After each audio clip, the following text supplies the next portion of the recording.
Assalamualaikum warahmatullahi wabarakatuh. Pada Puan Zuraida binti Abu Talib dan rakan-rakan, saya Nur Afina binti Abdul Aziz dengan nombor metrik 278-488. Pada hari ini, saya dan Amira Tahsana binti Abdul Sani dengan nombor metrik 278-232 akan membentangkan tentang etika dalam komunikasi cyber. Okay, untuk pengenalan keberadaan teknologi informasi dan komunikasi, pertama sekali setelah keberadaan teknologi komputer dan jaringan komunikasi global iaitu internet telah membawa perubahan yang sangat besar pada kaedah komunikasi manusia. Jadi pada zaman sekarang, melalui layar perantara dan media komputer disebabkan peralatan yang terhubung antara pengguna, komunikasi manusia menjadi lebih mudah. Pentarifan komunikasi cyber bermula dengan pemahaman tentang apa itu ruang cyber, alam maya yang berkaitan dengan perkataan cyber dalam komunikasi cyber. Pada tahun 1992, Michael Benedict mendefinisikan ruang cyber sebagai rangkaian global, komputer mampan, diakses komputer dan komputer yang dijana multidimensi, buatan atau realiti maya. Pada penghujung abad ke-19, penciptaan kamera mendorong perdebatan etika yang sama seperti yang dilakukan oleh internet hari ini. Lebih 100 tahun kemudian, internet dan pencambahan data pribadi melalui kerajaan dan e-dagang merupakan bidang yang memerlukan pusingan baharu perbahasan etika yang melibatkan privasi seseorang. Jadi, etika cyber ialah kajian etika yang berkaitan dengan komputer, meliputi tingkah laku pengguna dan komputer yang diprogramkan untuk dilakukan dan bagaimana ini memberi kesan kepada individu dan masyarakat. Selama bertahun-tahun, pelbagai kerajaan telah menggubal peraturan manakala organisasi telah menjelaskan dasar mengenai etika cyber. Dengan pertambahan kanak-kanak kecil yang menggunakan internet, kini amat penting untuk memberitahu kanak-kanak tentang cara mengendalikan internet dengan betul dan bahayanya.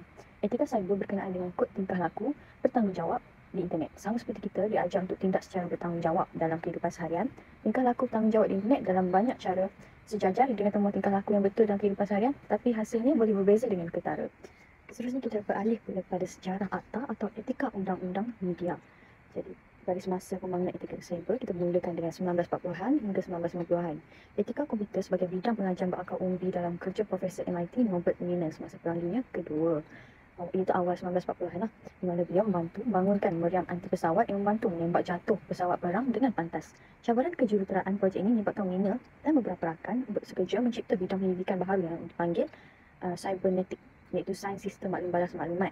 Konsep cybernetik ni apabila digabungkan dengan komputer digital yang sedang dibangunkan pada masa itu, menyebabkan Wiener membuat beberapa kesimpulan etika yang sangat berguna tentang teknologi yang kini kita panggil ICT, teknologi maklumat dan komunikasi.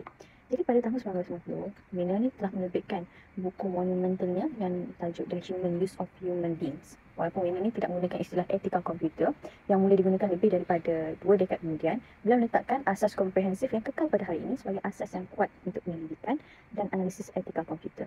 Pada tahun 1960-an pula, pada pertengahan tahun 1960-an, Don Parker dan SRR International di Menlo Park, California mula mengkaji penggunaan komputer yang tidak beretika dan menyalahi undang-undang oleh profesional komputer. Nampaknya, kata Parker, apabila orang memasuki pusat komputer, mereka meninggalkan etika mereka di depan pintu. Beliau mengumpul contoh jenayah komputer dan aktiviti berkomputer yang tidak beretika yang lain. Beliau menerbitkan peraturan etika dalam pemprosesan maklumat dan komunikasi SCM pada tahun 1968 dan mengetuai pembangunan kod kelakuan profesional yang pertama untuk Persatuan Jentera Pengkomputeran, akhirnya diterima pakai oleh SCM pada tahun 1973. Sepanjang 2 dekad seterusnya, Parker telah menghasilkan buku, artikel, ucapan dan bengkel melancarkan semula bidang etika komputer, memberikannya momentum dan kepentingan yang terus berkembang hari ini. Walaupun kerja Parker tidak dimaklumkan oleh rangka kerja teori umum, ini merupakan peristiwa penting seterusnya dalam sejarah etika komputer selepas Wiener. Seterusnya, kita beralih ke tahun 1980-an. Jadi menjelang tahun 1980-an, beberapa akibat sosial dan etika teknologi maklumat menjadi isu awam di Amerika dan Eropah. Isu seperti jenayah yang didayakan komputer, bencana yang disebabkan oleh kegagalan komputer, pencobaan privasi melalui pangkalan data komputer dan samat undang-undang utama berkaitan pemilikan perisian. Kerana kerja Parker, Wiesenbaum, Wiener dan lain-lain, asas telah diletakkan untuk etika komputer sebagai disiplin akademik. Pada pertengahan 80-an, James Moore dari College Dartmouth menerbitkan artikelnya berpengaruh, iaitu apakah etika komputer dalam Computer and Ethics, terbitan khas jurnal Metaphilosophy. Di samping itu, Deborah Johnson dari Institut Politeknik Rensselaer menerbitkan etika komputer buku teks pertama. Pada awal 80-an, pengarang yang merupakan ahli falsafah iaitu Terrell White Bynum membantu Wiener dalam menerbitkan kit permulaannya dalam etika komputer pada ketika kebanyakan ahli falsafah dan saintis komputer menganggap bidang itu tidak penting. Pada tahun 1991 pula, Bynum dan Wiener mengadakan persidangan pelbagai disiplin antarabangsa yang pertama mengenai etika komputer yang dilihat oleh ramai orang sebagai tunggak utama dalam bidang tersebut. Ia membawa bersama pertama kalinya ahli falsafah profesional komputer, ahli sosiologi, ahli psikologi, peguam, pemimpin perniagaan dan ramai lagi. Akhir sekali ialah tahun 1990-an. Semasa 1990-an, khusus universiti baru, pusat pendidikan, persidangan jurnal, ad persidangan, jurnal, artikel dan buku teks muncul dan pelbagai luas sarjana dan topik tambahan telah terlibat. Sebagai contoh, pemikir seperti Donald Gotteban, Kit Miller, Simon Rogerson dan Diane Martin menerajui projek berkaitan dengan pengkomputeran dan tanggungjawab profesional. Perkembangan di Eropah dan Australia amat ketara, termasuk pusat pendidikan baharu di England, Poland, Belanda dan Itali. Sini persidangan Eticom yang diketuai oleh Simon Rogerson dan pengarang sekarang, persidangan CEP yang diasaskan oleh John van den Hoven dan Institut Etika Komputer Australia yang diketuai oleh Chris Simpson dan John Wackett. Perkembangan penting ini telah dibantu dan tertaruh oleh kerja perintis Simon Rogerson dari University de Montfort dari United Kingdom yang merupakan pusat pengkomputeran dan tanggungjawab sosial di sana. Pada pandangan Rogerson, terdapat keperluan pada pertengahan 1990-an untuk generasi kedua perkembangan etika komputer. Pertengahan 1990-an telah menandakan permulaan generasi kedua etika komputer. Masanya telah tiba untuk membina dan menghuraikan asas konsep sambil secara selari membangunkan rangka kerja di mana tindakan praktikal boleh berlaku sekaligus mengurangkan keberangkalian kesan yang tidak. Seterusnya kita beralih ke kes-kes berkaitan yang dimasukkan dalam akhbar. Jadi kes pertama ialah kes berita palsu. Penyebaran berita palsu bahawa bekas Perdana Menteri Malaysia Datuk Seri Najib Tun Razak dapat layanan VIP di penjara Kelang. Seorang pemilik akaun Facebook dah mendakwa penjara atau bilik tahanan untuk VIP tak sama dengan bilik panduan biasa dan kemungkinan aksesnya lebih hebat berbanding ruang orang awam. Penyebaran berita palsu ini merupakan kes jenayah cyber komunikasi kerana boleh mengakibatkan salah faham serta ketidakpuasan hati daripada individu yang membaca. Okey, kes kedua pula ialah kes penggodaman. Akaun Telegram di godam itu digunakan suspek untuk menghubungi kenalan dan ahli keluarga mangsa bagi tujuan meminjam wang. Modus operandinya ialah mangsa terima mesej daripada kenalan melalui Facebook, meminta menekan pautan akaun Telegram diberikan dan mangsa kemudian diminta untuk log masuk ke pautan berkenaan. Seterusnya, mangsa menerima WhatsApp kononnya daripada kenalan yang menggunakan nombor telefon lain lalu menyuruhnya untuk masukkan suspek dalam kumpulan Telegram. Mangsa kemudian menerima 5 nombor digit kod dari Telegram dan diminta menghantar semula digit kod itu kepada kenalannya. Jadi kes ini telah disiasat di bawah Seksyen 419 Kanun Keseksaan dan Seksyen 4 dalam kurungan 1 dan kurungan A Akta Jenayah Komputer. Tujuan utama wujudnya etika dalam komunikasi cyber adalah untuk melindungi apa-apa yang paling penting. Pentingnya etika dalam dunia media untuk mengekalkan reputasi yang baik maupun dari segi ekonomi, sosial, politik dan agama. Hal ini untuk mempertahankan nilai seperti menghormati kehidupan peribadi masyarakat dan keharmonian undang-undang. Melalui cyber, pengguna boleh mengakses berbagai jenis maklumat yang boleh memberi ancaman kepada masyarakat dan negara. Menurut Murray, Wakefield dan Cynthia 2018, terdapat pelbagai maklumat mengenai tata cara mencipta bom, aktiviti sesul berleluasa tanpa tapisan, aktiviti kodam dan banyak lagi perlakuan negatif yang menyalahi undang-undang media. Hal ini disebabkan oleh media adalah sumber utama dalam penyaluran pelbagai jenis maklumat yang sering mendapat kepercayaan mutlak masyarakat. Sekiranya tiada etika dalam menggunakan media, sudah pasti kemudaratan dari segi kesihatan pengguna akan terjadi. Apabila pengguna menyedari akan wujudnya tujuan etika dalam media, maka sebarang jenayah cyber tidak akan berlaku. Menurut Institut Etika Komputer, CEI telah menggariskan 10 elemen etika dalam komunikasi cyber untuk diikuti oleh setiap individu. Berikut adalah elemen-elemen beretika dalam menggunakan komputer. Yang pertama, anda tidak boleh menggunakan komputer untuk membahayakan orang lain. Bahaya yang dimaksudkan bukanlah bahaya dari segi fizikal semata-mata. Misalnya, menggunakan komputer untuk mencuri maklumat peribadi seseorang, kemudian memanipulasikan dan memusnahkan fail tersebut. Menulis sesuatu maklumat yang bertujuan untuk mencuri dan mencipta program untuk mendapatkan akses tanpa kebenaran data pengguna lain adalah sikap yang tidak beretika. Terlibat dengan aktiviti penggodaman, buli cyber dan spamming juga dikira sebagai tidak mematuhi etika komunikasi cyber. Yang kedua, tidak boleh mengganggu kerja komputer orang lain. Virus merupakan salah satu perisian program yang bertujuan untuk membahayakan program komputer yang berguna dan mengganggu fungsi normal komputer. Perisian yang tidak baik ini boleh membebankan memori komputer dan memperlahankan komputer bagi berfungsi dengan cepat. Malah boleh menyebabkan komputer terus tidak berfungsi dan rosak. Menggunakan virus, salah satu perincian komputer yang tidak berguna untuk mengganggu komputer orang lain adalah tidak beretika. Ketiga, tidak boleh mengintip fail komputer orang lain. Membaca mesej dan email orang lain adalah salah dari segi etika menggunakan komputer. Mendapatkan data peribadi seseorang dari mesej yang dihantar tiada bezanya dengan memecah masuk ke dalam bilik seseorang. Mengintip fail komputer orang disebut mencerobohi privasi seseorang dengan sengaja dan mempunyai niat jahat.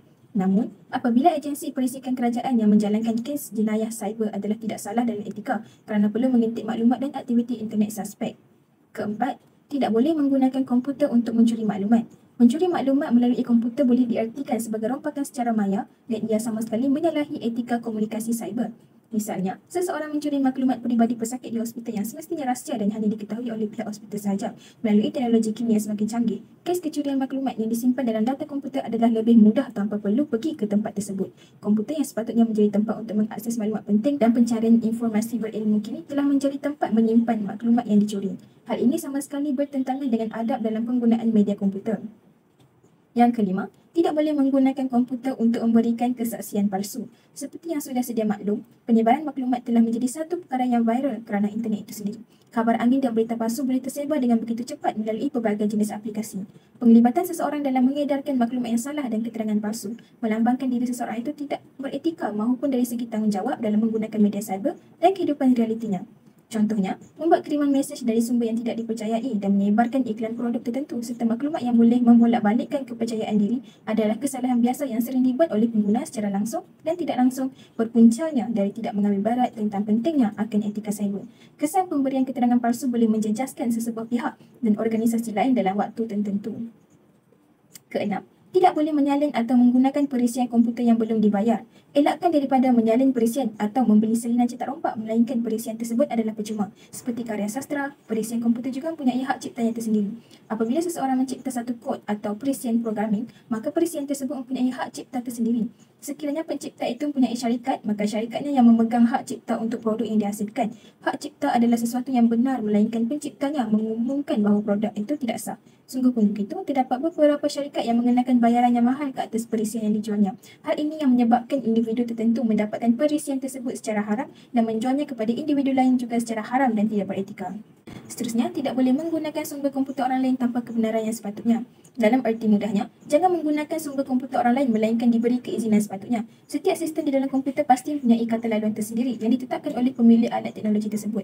Antara masalah yang berlaku adalah pengodaman kata laluan untuk mendapatkan maklumat dan akses kepada sistem komputer seseorang tanpa mendapat kebenaran untuk menggunakan alat tersebut terlebih dahulu. Apabila seseorang itu memecahkan kata laluan pengguna lain, individu itu perlu dikenakan hukuman kerana telah menceroboh privasi pengguna lain dan dianggap tidak beretika. Elemen seterusnya, tidak boleh mengambil kesempatan di atas hasil intelek orang lain. Adalah menjadi satu kesalahan apabila seseorang itu menuntut pemilikan karya di atas hasil harta intelek orang lain. Perkara ini sering terjadi bagi mereka yang bekerja sebagai pencipta program komputer. Apabila seseorang telah bertumpus lumus untuk mencipta program dan kod komputernya sendiri, malah hasil ciptaannya itu dicuri dan ditukar nama ke atas rakan sekerja yang buruk hati. Seterusnya, sentiasa memikirkan akibat daripada program dan sistem yang anda cipta. Khusus untuk programming developer, sebelum membangunkan suatu perisian, fikirkan tentang kesan sosial yang boleh timbul kepada masyarakat yang menggunakan perisian tersebut. Pencipta kini tidak lagi memikirkan kesan kepada penggunanya. Mereka hanya memikirkan tentang perisian yang dicipta itu digunakan oleh jutaan ramai dan mendapat duit daripada perisian tersebut. Misalnya, permainan komputer yang mempunyai unsur keganasan. Sudah berapa banyak permainan seperti ini dicipta dan mendapat sambutan ramai, terutamanya dalam kalangan anak-anak muda. Hal ini secara tidak langsung mendidik anak-anak muda untuk bertindak secara ganas dan boleh mencederakan orang-orang di sekitar mereka. Sepatutnya sebagai pencipta perlulah membangunkan perisian yang boleh mencelikkan minda pengguna, bukan menjadikan minda pengguna dikuasai dengan anasir negatif. Akhir sekali, sentiasa menggunakan komputer dengan bertimbang rasa dan hormat terhadap pengguna yang lain. Etika berkomunikasi dalam dunia nyata yang kita ikuti seharusnya diaplikasikan juga dalam dunia maya. Semasa menggunakan internet dan berkomunikasi melalui cyber, seseorang haruslah menghormati orang lain. Sewajarnya tidaklah menceroboh ruangan peribadi orang lain, meninggalkan bahasa kesat pada ruangan komen, membuat kenyataan palsu dan mengugut nyawa seseorang di media sosial. Keberkesanan etika media masa kini. Berdasarkan pengamatan kami terhadap penggunaan media pada masa kini, etika dalam menggunakan media untuk berkomunikasi amat penting dan perlu lebih dititikberatkan. Hal ini disebabkan oleh kurangnya penghayatan terhadap etika-etika komunikasi cyber yang menyebabkan berlakunya pelbagai jenis jenayah cyber. Mengetahui dan mengambil berat tentang etika komunikasi cyber sebenarnya tidak perlu dikerahkan oleh pihak berkuasa kerana perkara yang berkaitan dengan adab adalah salah satu bentuk common sense atau logik akal yang sewajarnya wujud dalam diri setiap pengguna secara alamiah. Kesimpulannya, etika dalam penggunaan media elektronik yang menjadi alat perantaraan komunikasi antara masyarakat perlulah dijaga sebaik mungkin agar tidak berlaku sebarang pencerobohan privasi. Maklumat yang dijana dalam komputer adalah penting untuk semua orang. Untuk itu, setiap pengguna perlulah menjadi warganet yang bertanggungjawab dalam memastikan etika komunikasi cyber tidak dicemari secara berleluasa. Oleh itu, setiap peraturan yang ditetapkan mestilah dihayati dan disebatikan dalam kehidupan seharian. Sekian, terima kasih.